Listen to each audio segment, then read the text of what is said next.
This is the state of the world. Catalytic conversations with leaders who are reinventing the web and building trusted technologies for the future of humanity. Brought to you by EXO, the Internet of Impact. So we're here today with Chris G, and welcome, Chris. Thanks for having me, Sean. Glad to be the first of your series. It's pretty exciting. First guinea pig for the state of the world. So we're really looking forward to this series of very brief conversations with cool people who are doing amazing things. And the idea is for us to take our ideas about what interests us as individuals and as a community of listeners, and really hone in on what is important to us today and what it is that we're doing about it in the work that we're doing, building technologies and doing things to change the world. And then at the intersection of what we can do and what others can do to find those little nuggets of inspiration, of questions and ideas that could be catalytic. In other words, changing the way that we think and the way that we do things, such that we leave this 15-minute conversation with a new intent to do something different about changing the world, changing the state of the world.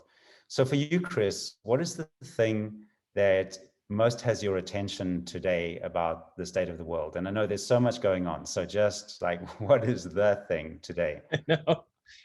I mean, the thing I always reach for is towards fighting poverty and trying to help stability and helping poor areas actually get access to more resources. But I think the one, in doing the work that we've been doing at Shanghai City for the past, almost decade, the one thing about the state of the world that really jumps out at me is the data divide.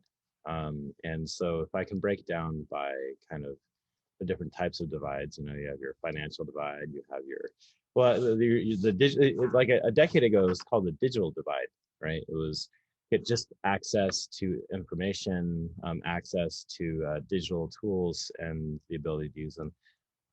And now I find that, with all the, I feel like I'm going to ramble a little bit, but with all of our networks, all of our peers, we're all working on essentially like decentralizing development banking, right? Decentralizing development finance from all different aspects.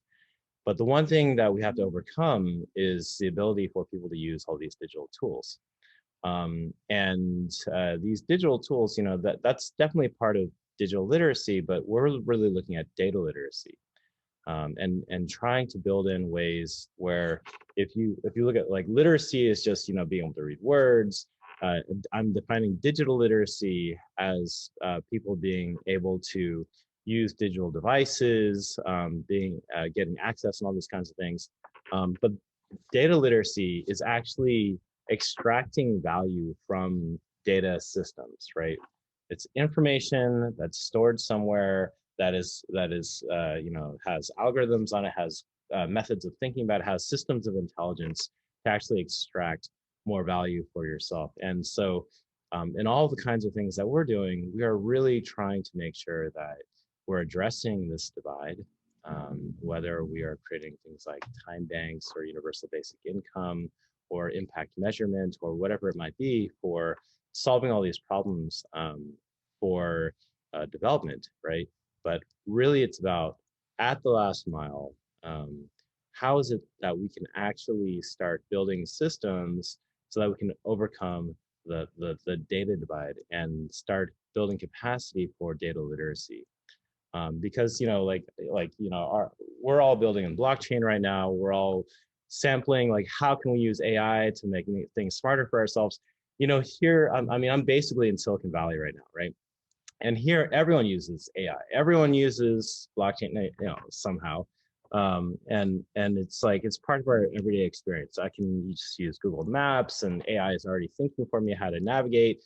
I can how to do banking is already helped navigated through AI. But on the other side of the world or in other parts of the world where people are not having so much access or understanding or can harness the power for their own means, how can we do that, right? And that's something that we are currently looking at, at the micro level, at the very last mile level, and also at the macro level, where communities and regions can start self-organizing using these data-empowered systems to actually make their own worlds better for themselves. So I don't know. So that's at the top of my mind. Yeah, that's great. That's quite a sort of broad and expansive set of problem definitions, and so just distilling from that, just like one thing that you've just come back from the mountains, you were climbing up there with your daughter, Totally.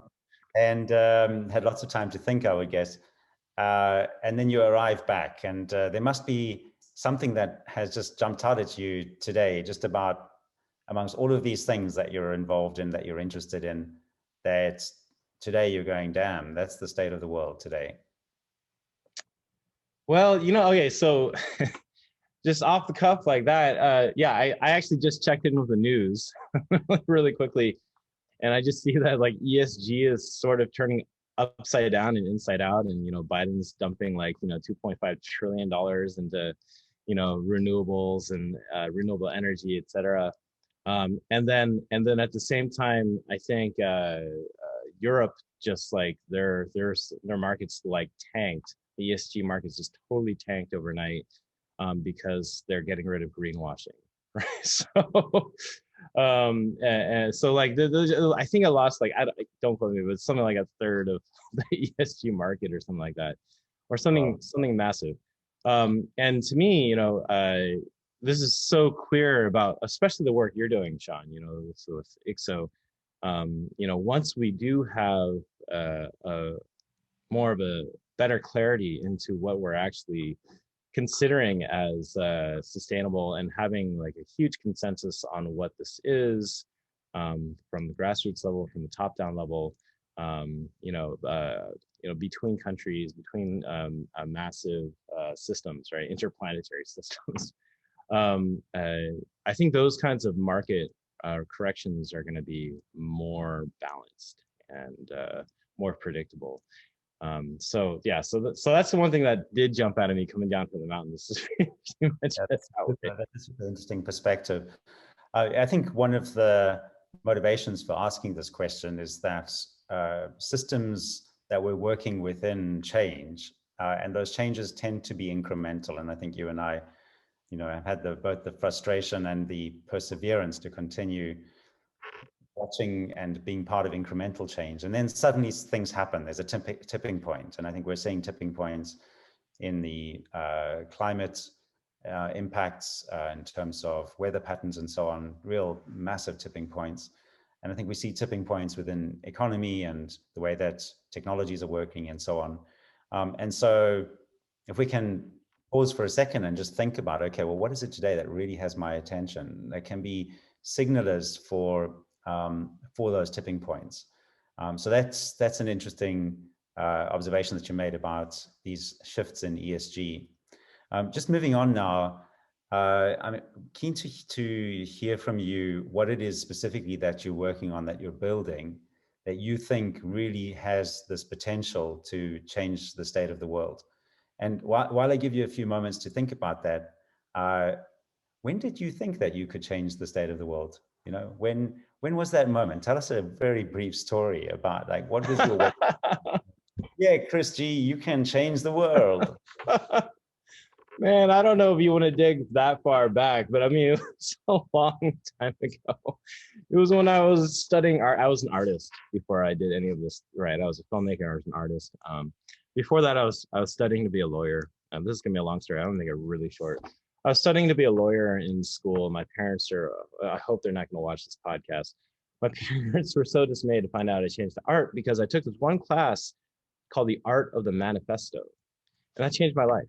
And that made me think I actually can change the world. And it's not by going in and becoming a lawyer to become a politician. That was my original trajectory. It was actually understanding that the written word and acting in public space actually can make a big difference. And so that was when I thought I can do something. Now fast forward to, let's see, what was the other part of the question? Fast forward to now, I mean. What are you doing now? What are you building now? And I know there's a bunch of things. So this isn't really Yeah. about kind of a description of all of the projects and so on, but yeah, focusing on one part of that. What is the thing that you believe holds most potential, even if it's quite experimental and it's quite early days, or what is it that you're working on that you really think has got the potential to change the world? Okay, I want to talk on two very different levels then. On the one level is like very frontline interaction, and because as you know, we've been working on a lot of different small projects because we really believe that unlike building tech for the rest of the world, for Silicon Valley and its bubble, that building products for the developing world actually requires, really, really listening and small maneuvers and incremental development. And one of the projects we're working on are the time banks in Hong Kong. And in the time banks, we are trying to understand how to actually build so that those kinds of communities can start using essentially like people that don't know what a time bank is. It's just a way for people to say, hey, I gave you 20 minutes of time polishing your shoes, and you're going to give me 20 minutes of time like looking after my children, something like that. And having and blockchain is just a big ledger so that everyone can like append, what kind of time and resources that they can offer to each other. And so it's building this economy. It's just been done on paper for the past 20 years, something like that, that it's been active in Hong Kong. We have been working with the government and different government agencies, a whole assortment of nonprofits and communities and community leaders to build these things. And I feel like it's these kinds of interactions, these multi-level interactions, that is required to start building what is our bigger dream.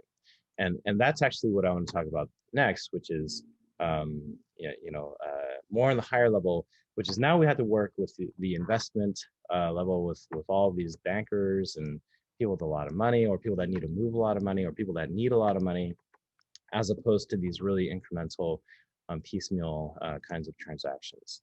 And that is the story of, and Sean, I know we've been talking about this for a while, but the decentralization of development finance, right? And so all of these different types of pieces that we're putting together, ICSO included, is part of our story at Shanghai City. It's part of our story, along with the time banks, with the micro social impact bonds, with the universal basic income, with all these different kinds of lending projects that we're doing, using blockchain and smart contracts, and giving wallets to these communities and have never, they're just using cell phones for the first time, or whatnot.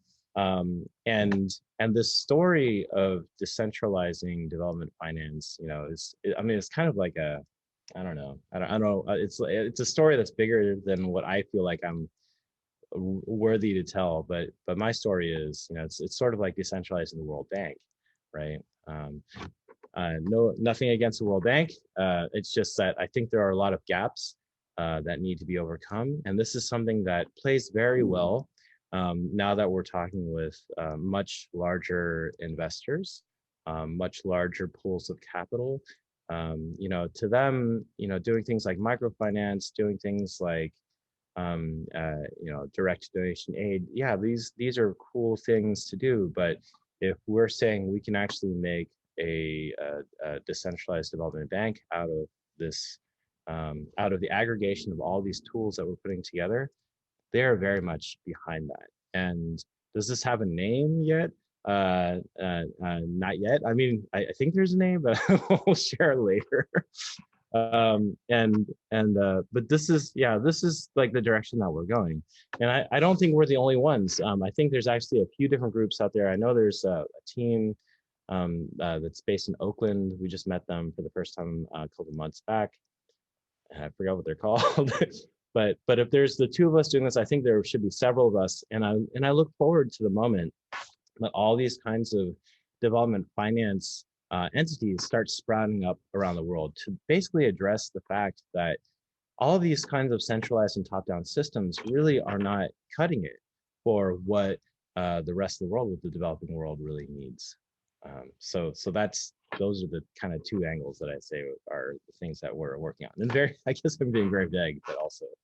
That's great. And yeah. and so just in closing, like what would you say would be a catalytic idea or question or action that you're taking that other people can take from these developments and from this understanding of what the current state is and what the future state could be, just in a kind of 1-minute summary?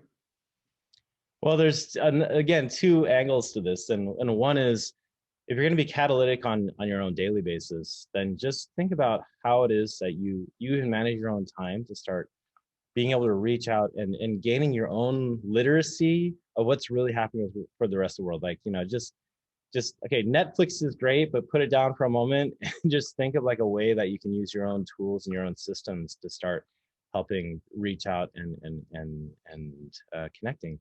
But the other thing is, Sean, we were talking about these tipping points. I think there really are these tipping points that are going to happen, and to watch out for when those tipping points can actually make your life, append to these movements to help other people live their lives. I'm being very vague, but I believe these tipping points are going to happen. Right, Chris. Well, thank you so much. That was a super fun conversation, and I really appreciate you taking the time to be our guinea pig. And great.